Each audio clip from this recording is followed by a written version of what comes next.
క్రీస్తునాథుని యందు ప్రియ సహోదరి సహోదరులారా, ఈనాటి దివ్య గ్రంథ పఠనాలు మన ప్రభువైన యేసుక్రీస్తు గురించి ఒక ముఖ్యమైన సందేశాన్ని అందిస్తూ ఉన్నాయి.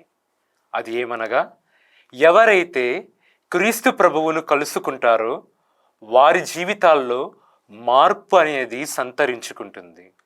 ఎవరైతే క్రీస్తు శరీర రక్తాలను స్వీకరిస్తారో వారి ఆత్మలు పోషింపబడతాయి. ఇదే ఈనాటి దివ్య గ్రంథ పట్టణాల యొక్క సందేశము. ఈనాటి మొదటి పట్టణాన్ని చూసినట్లయితే, క్రైస్తవులను హింసించడానికి సౌలు దమస్కు నగరానికి ప్రయాణమవుతున్న సంఘటనను చూడవచ్చు. ఈ విధంగా దమస్కు నగరానికి ప్రయాణమవుతున్న సౌలు మార్గ మధ్యములో అకస్మాత్తుగా ఒక వెలుగును చూసి నేలపై పడిపోగా, ఆ పడిన క్షణాన ఒక స్వరము ఆయనకు వినిపించింది. ఆ స్వరము, సౌలు సౌలు నన్నేల హింసించుచున్నావు అని పలకసాగింది. ఆ స్వరము ఎవరిదో కాదండి, యేసు ప్రభువుని స్వరమే. ఆ స్వరము సౌలు హృదయాన్ని ఎంతగానో కదిలించింది. ఇలా కదిలించిన ఆయన స్వరము పోగొట్టుకున్న దృష్టిని తిరిగి పొందేలా చేసింది. అటు తరువాత జ్ఞానస్నానాన్ని స్వీకరించేలా చేసింది. అటు తరువాత తన జీవిత మార్పునకు కారణమైంది.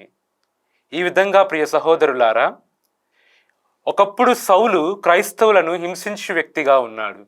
కానీ క్రీస్తు ప్రభు కలయిక తరువాత సౌలు ఒక బోధకునిగా మారి, క్రీస్తే నిజమైన మనుష్య కుమారుడు, దైవ కుమారుడు అని నలుగురికి ప్రకటింపసాగారు. ఈ విధంగా ఎవరైతే తమ జీవితంలో క్రీస్తు ప్రభువును కలుసుకుంటారో వారు ఖచ్చితముగా ఒక మార్పును చూస్తారని మొదటి పట్టణం ద్వారా మనం తెలుసుకోవచ్చు. ఈనాటి సువిశేష పట్టణంలో యేసు ప్రభు వారు ఒక ముఖ్యమైన సందేశాన్ని మనందరికీ అందిస్తూ ఉన్నారు. ఎవరైతే తన శరీరమును భుజించి తన రక్తమును పానము చేస్తారో వారు నిత్య జీవానికి అర్హులవుతారు, నిత్య జీవాన్ని చేరుకుంటారు అనే సత్యాన్ని తెలియజేస్తూ, నా శరీరము నిజమైన ఆహారమని, నా రక్తము నిజమైన పానము అని యేసు ప్రభువే స్వయంగా చెప్తూ ఉన్నారు. ఈ విధంగా యేసు ప్రభు తానే నిజమైన జీవాహారమని తెలుపుతూ ఉన్నారు.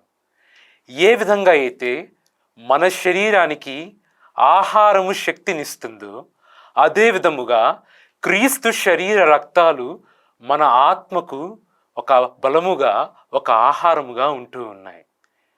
మరి ఇంత గొప్ప విలువ కలిగిన ఈ పరమరహస్యాన్ని, దివ్య సప్రసాదం అనే ఈ యొక్క సంస్కారాన్ని మనం ఎంత యోగ్యతగా స్వీకరిస్తున్నాం అనేది ఆత్మ పరిశీలన చేయాలి. మనలో ఉన్న భయాన్ని తొలగిస్తుంది, మనలను విశ్వాసులుగా మరింత పటిష్టపరుస్తుంది దివ్య సప్రసాద పరమరహస్యము. మనలో ఉన్న చీకటిని తొలగించి వెలుగు పుత్రులుగా చేస్తుంది ఈ దివ్య సప్రసాద సంస్కారం. మరి దానికి ఉన్న విలువను, విశిష్టతను తెలుసుకొని జీవించడానికి మనం ప్రయత్నించాలి. మరి ఈ రోజున మనం ఒక ప్రశ్న వేసుకోవాలి. నేను స్వీకరిస్తున్న ఈ దివ్య సప్రసాదము నాలో ఎటువంటి మార్పునైనా కలిగిస్తుందా? నేను ఎటువంటి దృష్టితో ఈ దివ్య సప్రసాదాన్ని లోకుంటున్నానని.